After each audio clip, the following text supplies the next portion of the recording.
आमच्या करतात माझ्या विठोबाचा कैसा प्रेम भाव आपणची देव होय गुरु। या युगात तो काय करतो माहितीये का? पळी देव भाव पुरवी वासना अंत्य ते आपण पाशी नावे अंत्य पाशी नावे अंत्य पाशी नावे अंत्य पाशी नावे।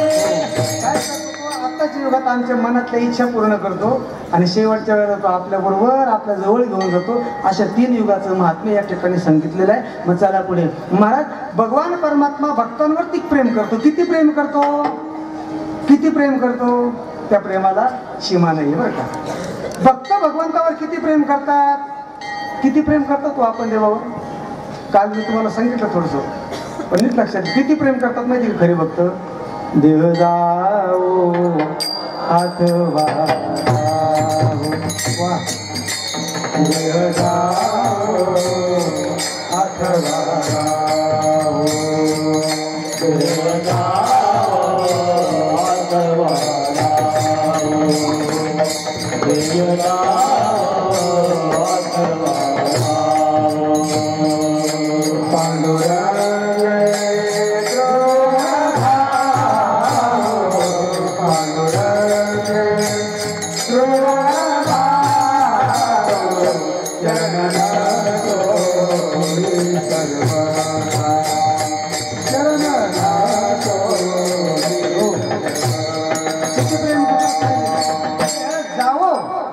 अथवा राहो पांडुरंगी दृढ भावो। देवा हा देह जाऊ दे, गेला तर गेला, संपला तरी चालेल, पण तुझ्यावरचं प्रेम मात्र कमी होणार नाही।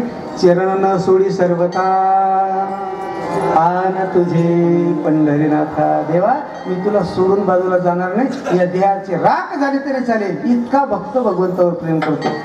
म्हणाला भक्तच भगवंतावर प्रेम करतो असं नाही बरं का, त्याच्यापेक्षा अनंत पटानं भगवंत भक्तावर प्रेम करतो। विठाल विठाल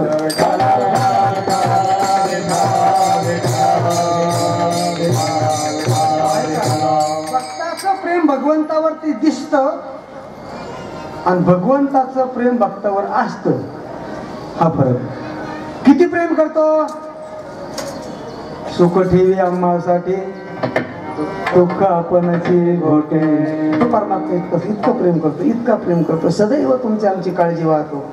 सकळ जीवांचा करीतो सांभाळ, तुझं मुकलेले ऐसे नाही, फक्त आवडीने भावे हरिनाम घेशी, तुझी चिंता त्याशी सर्व आहे। नको खेद करू कोणत्या गोष्टीचा, पतिलक्ष्मीचा जाणता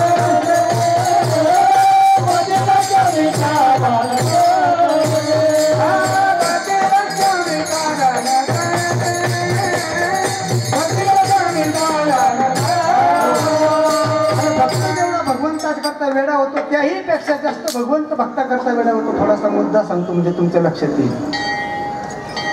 एकदा काय झालं,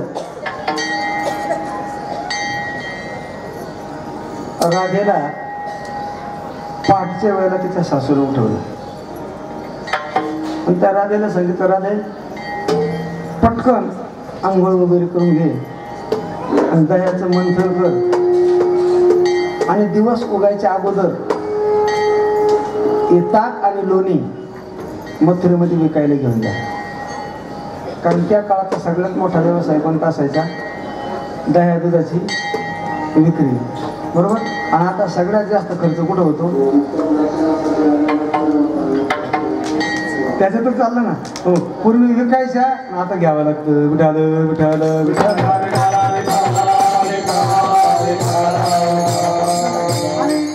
उठल्यानंतर तिनं स्नान वगैरे केलं, शुचिर्भूत झाली आणि पटकन तिनं असं थोडंसं उजाडलं होतं आणि पटकन तिनं तो दह्याचा डेरा घेतला आणि मंथन खोलीमध्ये गेली, जिथं मंथनाचा डेरा असतो तिथं गेली। तो रवी घेतला, तो रवी त्या डेऱ्यामध्ये टाकला आणि त्याला अशी दोर बांधत होती। दोर बांधता बांधता सहज तिची नजर अशी दरवाजाच्या बाहेर गेली। आता दरवाजाच्या बाहेर नजर गेल्याबरोबर तिकडून भगवान श्रीकृष्ण परमात्मा पितांबर धारण केलेले आणि असे गल्लीला चालले होते। स्नान वगैरे केलं, चालले असतील भगवंत एखाद्या मंदिरात म्हणा, कुठंतरी बाहेर असे चालले होते रस्त्यानं आणि राधेचं बाहेर बघण्याचा टाइम आणि भगवंताचा त्या गल्लीतून जाण्याचा वेळ एकच, आणि राधेनं भगवंताला पाहिलं आणि तिला सगळाच विसर पडला. बोलविले बोलविले बोलविले बोलविले बोलविले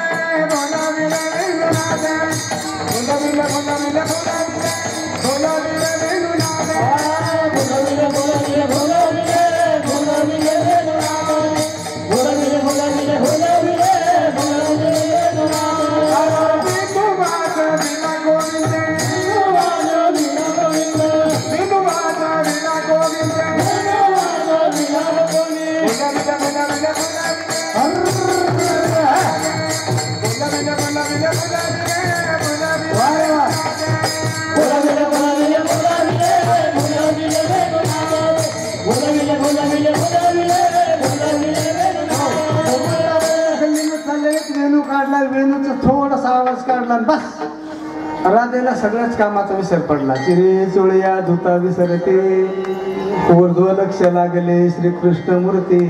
आणि तिने तो जो आणला होता ना डेरा कशाचा दह्याचा, तो असा बाजूला होता. मग कमीत कमी आता घुसळण करायचं आहे तिला, तो डेऱ्याला त्याच्यात त्या माटका त्याचा होता वगैरे डेऱ्यामध्ये घुसळण करायला. अहो ती विसरूनच गेली आणि दोरी बांधता बांधता ती दोरी वाढायला लागली.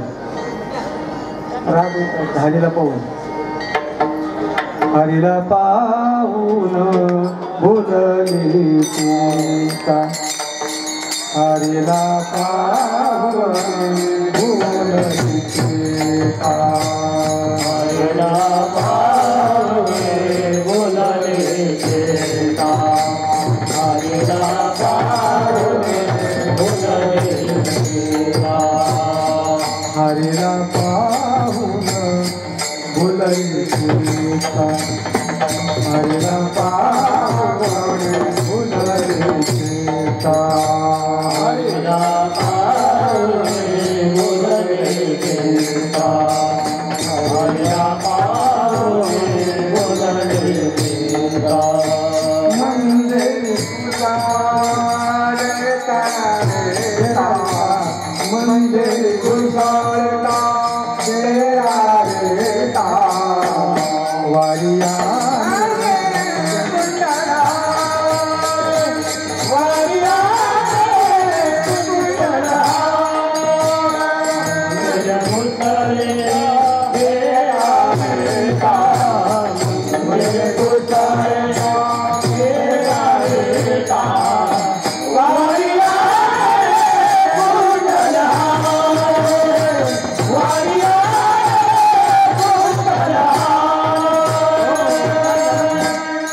रिकाम्या डेऱ्यामध्ये तो रवी घातला आणि लागलेला माठ वाजवायला.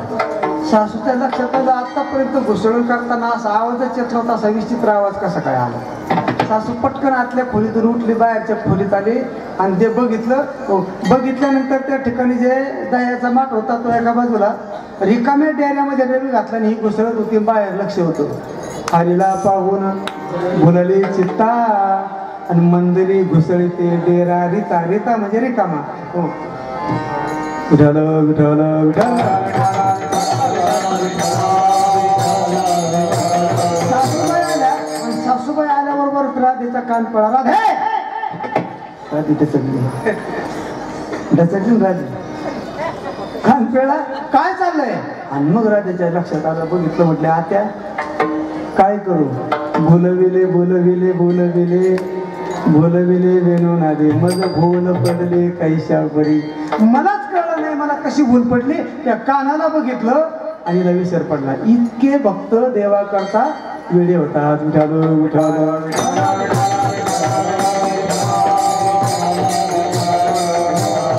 इतके भक्त वेडे होतात भाऊसाहेब, इतके भक्त वेडे होतात. जर कीर्तन कथा चालू असली, जर केळावाला आला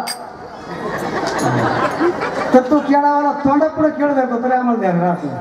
आम्ही कधी तितके चालले नव्हतो, बरोबर. एवढ्या विसर कधी पडत नव्हता आपल्याला. विठालं विठालं अजून पडणार नाही, पण देवाला एक प्रार्थना करा की देवा कैयाशी दशा येईल माझे अंगा, कैयाशी दशा येईल माझे अंगा,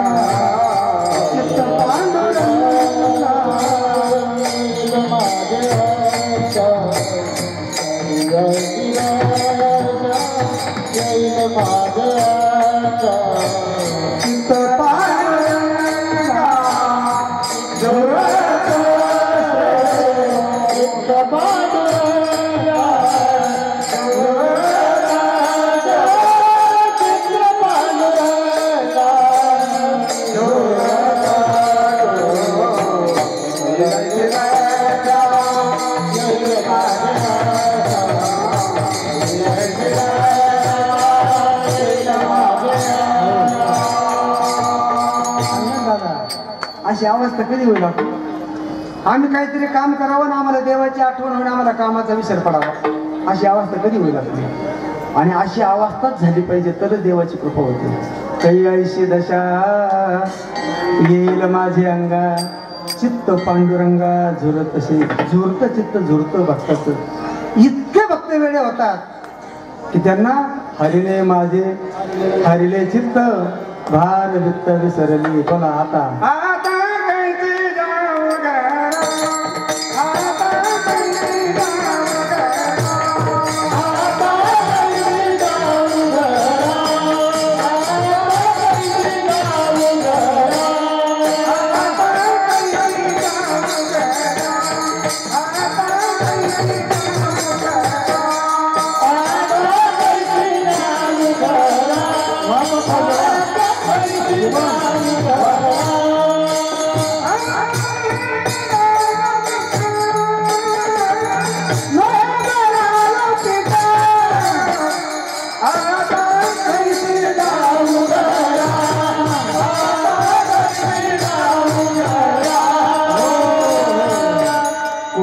बोलली नारी वर्णन केले अशी भूल पडून गेली. सासून कान फिरला, राधेच्या डोळ्यात पाणी आलं. आता काय करू? त्याला बघितलं की सगळा विसरच पडून जातो. इतकी अवस्था भक्तांची बिकट होते बरं का नाना. मग भक्तांचीच अवस्था बिकट होते का? त्याच्याही पेक्षा डबल देवाची अवस्था बिकट होते. विठाल विठाल विठाल.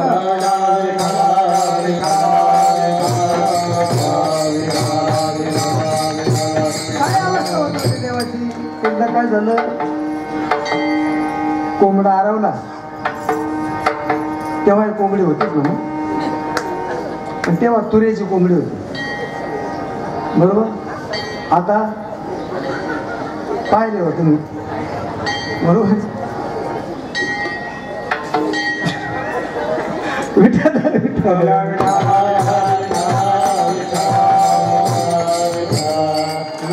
मंडळी आली, आज कातरणीकर मंडळी आली, आडगावकर आली, त्याच्यानंतर विखरणीकर आले, आज अंतुर्वेदीकर आले. सगळ्यांना धन्यवाद आहे. विठाल विठाल विठाल. परमार्थ परमार्थ परमार्थ म्हणजे हा वरपंग नाही राहत. वरपंग परमार्थ हा बेंबीपासून पाहिजे. नामसंकीर्तन आहे ना, कीर्तनाचं माध्यम आहे, भजनाचं माध्यम आहे ना, हे मनोरंजनाचं किंवा लोककलेचं साधन नाही आहे, हे आत्मउद्धाराचं साधन आहे बरोबर. आणि म्हणून त्या देवाला किती वेळ लागतं सांगू का? एकदा काय झालं, कोंबडं आरवलं. यशोदामाई उठल्या आणि सांगितलं, कृष्णा उठ जरा, मला जरा दुसरं काम करायचं, आज तू गाय पिळून आण. चरबी घेतली आणि कृष्णाच्या हातात दिली. कृष्ण उठले आणि आपले डोळे चोळत चोळत निघाले. हे फक्त कीर्तनात ऐकायचं बरं का. कृष्ण कधी डोळे चोळत नाही, पण आपला कृष्ण असं समजा झोपेतून उठवलं. आता कृष्ण कधी झोपत? ज्या दिवशी कृष्ण झोपत,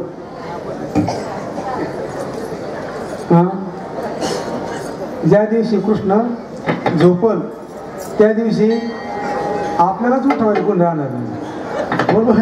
मी एक दिवस सांगितलं होतं तुम्हाला, शुंभनी शुंभाचं कथन सांगत होतं त्यावेळेला. प्रलय, कृष्ण झोपले की प्रलय झाला.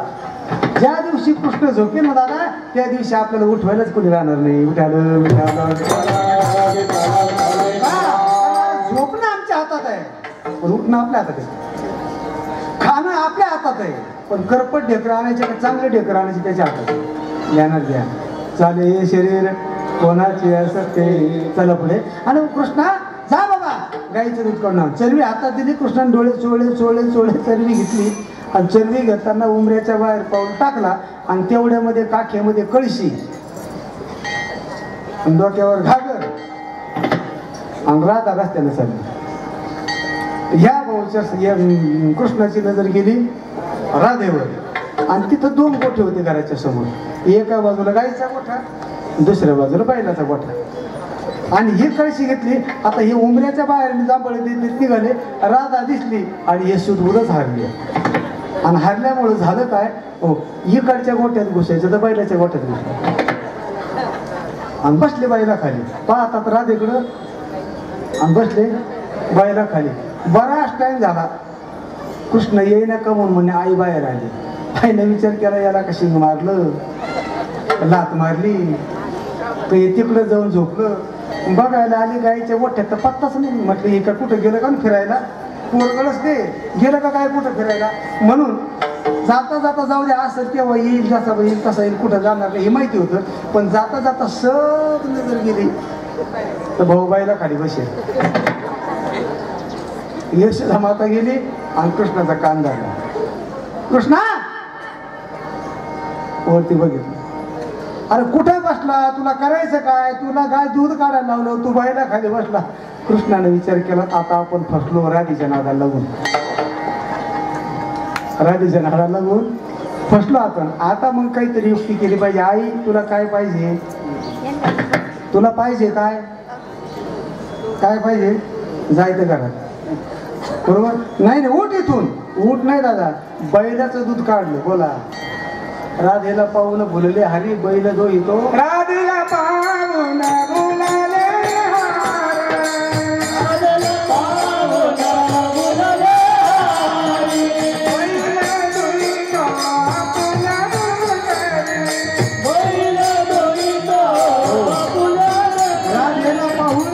बोलले हरी बैल तो येतो आपल्या घरी, आणि बैलाचं दूध काढलं कोणा, कृष्ण.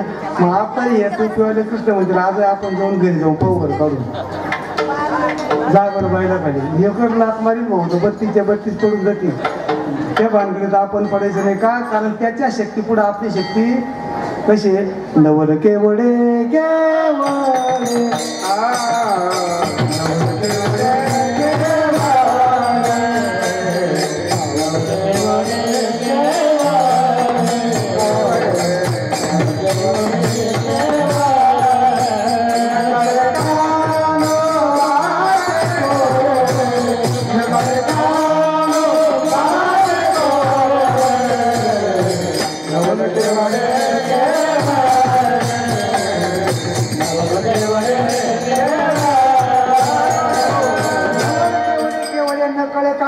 पुढे त्याची कर्तुम अकर्तुम अन्यथा कर्तुम त्याची शक्ती, आणि त्याच्या पुढे जीवाची शक्ती किती राहणार आहे. बरोबर. म्हणून फक्त त्याचं चरित्र कानानं ऐकायचं, जास्त त्याने केलं अशा करायच्या भानगडीत पडायचं, कारण आपल्याकडून ते होणं शक्य नाही. त्याने 12 गाव अग्नी गिळला होता, आपल्याला होम पेटला तर 10-15 फुटावर उभं राहावं लागत. बरोबर आहे का नाही. त्याने करंगळीवर पर्वत उचलला होता, गोवर्धन गिरी को गोवर्धन, कशावर, करंगळीवर उचलला होता. आपली करंगळी काय कामाची, 2 ठिकाणी कामं येते ना.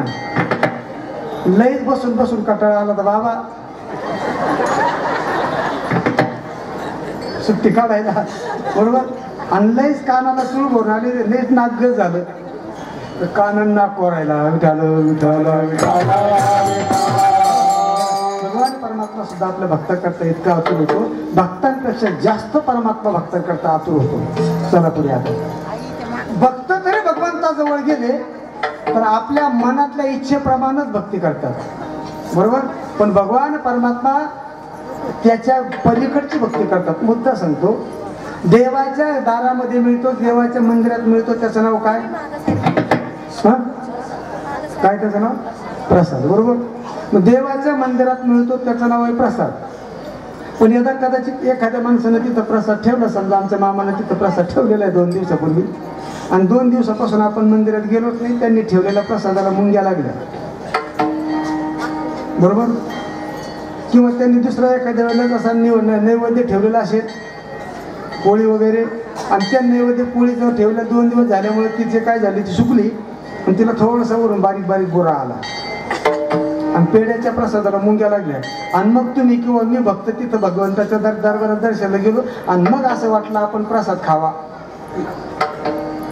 खाशा, ज्याला मुंग्या लागेल तो खाशा, ज्या पदार्थाला थोडा वरून बुरा आलाय तो खाशाल, खाशाल का नाही. मग उलट उचलून घ्या आणि फेकून द्या. देवाच्या दारात मिळतो तो प्रसाद, पण आम्ही त्या प्रसादाची सुद्धा कधीतरी किळस करतो. विठाल विठाल.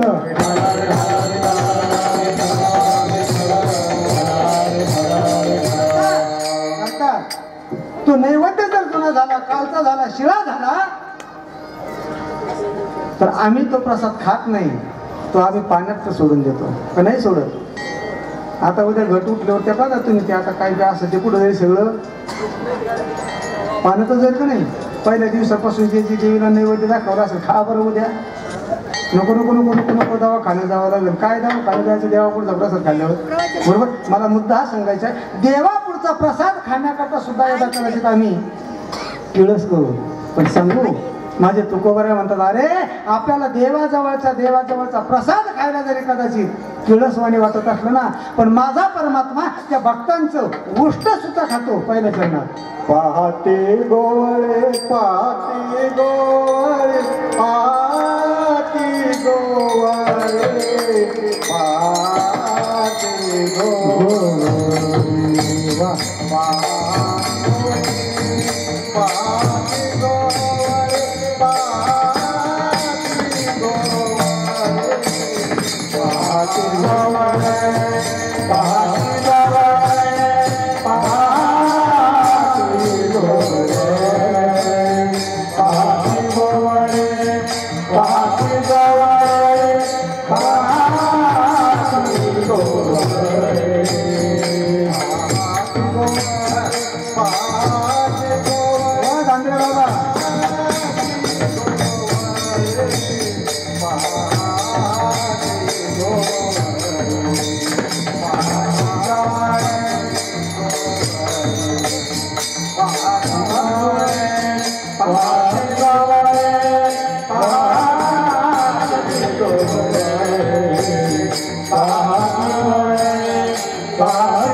देवाच्या दारामधला प्रसादातला किंवा देवाच्या मूर्तीच्या समोरचा प्रसाद खाण्याकरता किळसवाणी वाटत असलं, पण माझा परमात्मा पाहता गोवळी. गोवळी म्हणजे भक्त.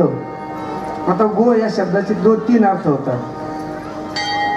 गो म्हणजे गाय, गो म्हणजे इंद्रिय, काय म्हणतात त्याला इंद्रिय. गो म्हणजे गाय, गो म्हणजे इंद्रिय आणि गो म्हणजे भक्त. विठाल विठाल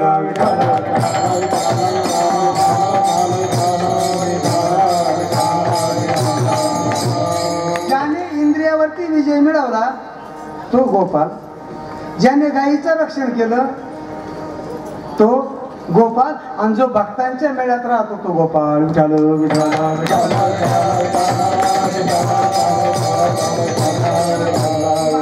पाहता गोवळी. ते गोवळी जर बघितले तर काय त्यांची अवस्था आहे, त्या गोवळ्यांची त्या भक्तांची काय अवस्था आहे, काय अवस्था आहे आपली सांगा बरं मला. हो, आपल्या अंगावरचे कपडे कसे आहेत, आपलं राहणीमान कसं, आपलं घर कसं, आपला खानपान कसं जर बघितलं तर श्रीमंतापेक्षा आपलं कितीतरी कनिष्ठ आहे की नाही. पण देव अशा कनिष्ठांचं सुद्धा खातो. का? कारण परमात्मा तुमच्या जवळ किती श्रीमंती आहे हे बघत नाही. गिरधरी लाल तो भाव का होता राग कला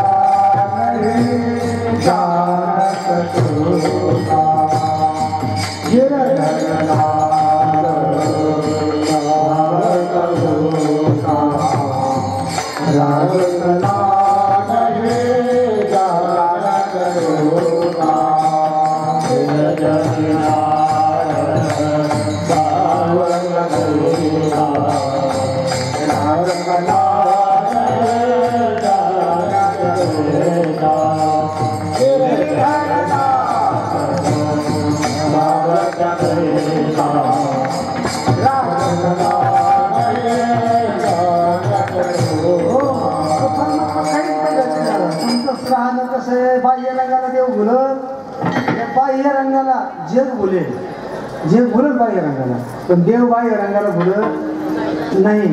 तुम्ही आपल्या अंगावरती सौंदर्य प्रसारणाचे सुंदरचे कपडे वापरले, सुंदरसा पोशाख परिधान केला, सुंदरचं सौंदर्य प्रधान असणारे काही या शरीरावरती सजावट केली, तर आपल्याला जग भुलल, जग आपल्याकडे टकमक बघत नाही. पण परमात्मा तुम्ही कितीही नटा तो बघ का, कारण त्याला नटणं आवडतं, पण आतलं नटणं पाहिजे.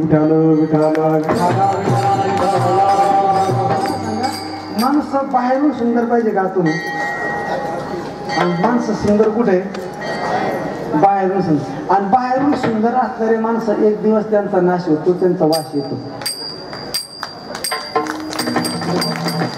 जे माणसं बाहेरून सुंदर असतात, प्रयत्न करतात राहण्याचा, त्यांचा एक दिवस वास येतो, दुर्गंध येतो. आणि जे बाहेरून कसेही राहतात पण आतून जे सुंदर असतात ना, ते गेल्यावर सुद्धा त्यांचा सुगंध जगात दरवळत असतो. उत्तमाची उरे कीर्ती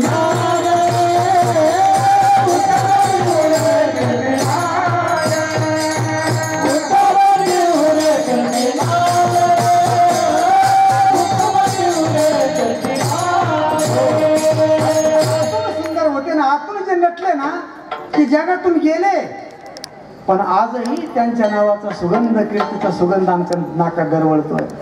आजही ज्ञानोबरायांचं नाव ऐकलं की डोळे पाणावतात, आजही तुकोबरायांचं नाव ऐकलं की अंग थरथरतं, आजही मुक्ताबाईचं नाव ऐकलं की आम्हाला हुंदका दाटून येतो. का? कारण हे प्रेमाचं फेफरे दादा. माणसाने बाहेरून सजण्यापेक्षा आतून निर्मळ व्हा, आणि एकदा आतून जर निर्मळ झालं तर येवो निगो पार.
आणि आतून जर सजलं तर यवनी गोपाळ राहे तिथे. आतून सुंदर व्हा, आतून, बाहेरून सुंदर नको. विठाल विठाल सांगितलं ना, ऊस डोंगा परी रसलो हे डोंगा, काय भुलला शिवरलिया रंगा. नदी डोंगा, नदी डोंगा परी जेललो हे डोंगा, काय भुलला शिवरलिया रंगा. अरे हा हाडा मासाचा चोखा डोंगा, हाडा मासाचा चोखा डोंगा परी भावनो हे डोंगा, काय भुलला शिवरलिया रंगा. याला म्हणतात भक्त. विठाल आणि जे आतून निर्मळ असतात ना दादा, परमात्मा त्यांचं उष्ट खायला सुद्धा आतून राहिला असतो. पाहता गोळे खाय त्यांचे उष्टावळी. महाराज तुम्ही फक्त असं सांगता का होतो खातो, तो खातो, कोणाचं खाल्लं का हो? खाल्लं कोणाचं उष्ट? जब मेरे राम जी का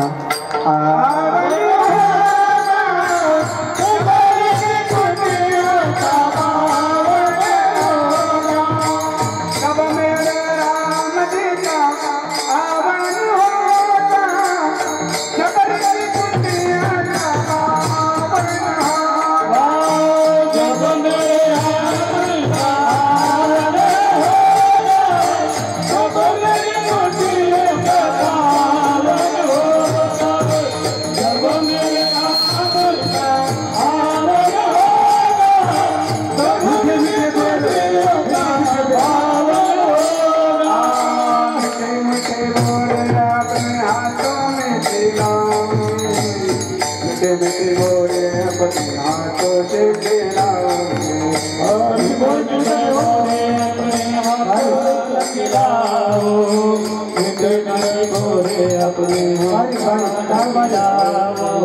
शेवटीचं उदाहरण तो कोबराने दिलं इथं. रामायणामध्ये सीतामाईचं अपहरण झालं आणि प्रभू रामचंद्र परमात्मा लक्ष्मण दादासह सीतेचे शोधा करता निघाले. एक वीर त्यांना त्या ठिकाणी संगीत सापडला जटायू. त्याने सीतेचा पत्ता सांगितला कोणी निधी म्हणून. पण जायचं कसं? जात असताना सांगितलं तुम्ही पंपा सरोवरावरून जा. आणि त्या पंपा सरोवरामध्ये शरीर क्षीण झालेलं आहे, केसांच्या जटा झालेल्या आहेत, मुखामध्ये दात राहिलेले नाही आहे, डोळे अतिशय क्षीण झालेले आहेत, अंगावरचं चांगलं सगळं असं गोळा झालेलं आहे, सुरकुट्या वळलेल्या आहेत, उठता येत नाही चांगलं आणि बसता येत नाही. असं एक झोपडीमध्ये एका आश्रमामध्ये एक स्त्री राहत होती. तिचं नित्य नियम असायचा, सकाळी उठलं फुलं आणायची आणि आपल्या आश्रमाच्या गेटपासून तर आपल्या झोपडीच्या दरवाजापर्यंत त्या फुलांची रांगोळी काढायची. आणि रांगोळी काढली इकडे लक्ष ठेवा, कीर्तन कसं ऐकायचं इकडे लक्ष ठेवा. रांगोळी काढली की कपाळावर हात ठेवायचा. सकाळी असा हात ठेवला की संध्याकाळपर्यंत हात काढत नव्हता, असाच हात ठेवायचा. आणि संध्याकाळ झाली की डोळ्यातून पाणी यायचं. प्रभू नाहीच भेटले ना मला असतो सुद्धा. आणि पुन्हा रात्रभर म्हणायची जब मेरे राम जी का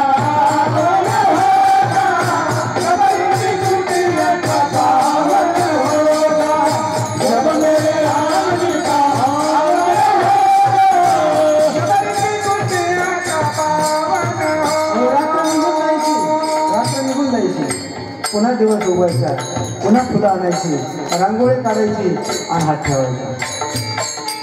फक्त बघायचे. पुन्हा संध्याकाळ व्हायची, तीच क्रम चालला. बघता बघता 12 वर्ष निघून गेले. अन्नाचं कण नाही, पाण्याचं थेंब नाही. जेही काही फळं सापडतील ते फळं फक्त माझ्या प्रभूला खायला द्यायचे म्हणून जमा करून ठेवायचे. आणि तेही किडले की फेकून द्यायचे. दादा भक्ताची भगवंत परीक्षा बघतो, कुठपर्यंत बघतो त्यालाही सीमा आहे. आणि प्रभू रामचंद्र परमात्मा लक्ष्मण दादासह शेवरी मातेच्या त्या आश्रमापर्यंत येऊन पोचले. सकाळचा ब्रह्ममुहूर्त आहे, दिवस उगवलेला आहे. शेवरी फुलं काढते, डोळ्यातून पाणी वाहत आहे. प्रभू कधी भेटतील रे बाबा? माझ्या गुरुनं मला सांगितलेलं तुला राम भेटतील म्हणून. माझ्या गुरुच्या शब्दावर माझा विश्वास आहे. पण सांग ना आता कधी भेटतील? केव्हा भेट देशी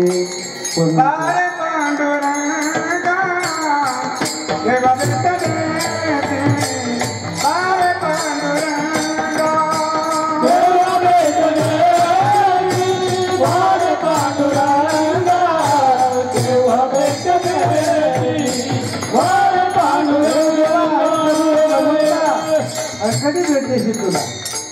माझे डोळे तुझी वाट बघून बघून शकले ना. अरे तुझ्याकरता रांगोळी काढण्याकरता माझ्या हात थकले रे बाबा फुलं आणले. तुझ्याकरता फळं गोळा करण्याकरता जात असताना माझे पाय शिरले देवा. आणि कधी भेटतील का? कारण आता या जगामध्ये बस तुझ्याशिवाय मला कोणीच नाहीये.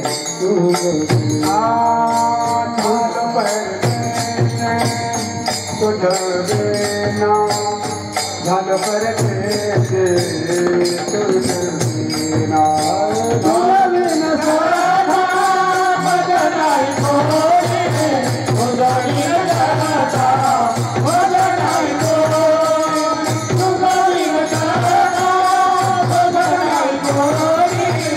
तुझा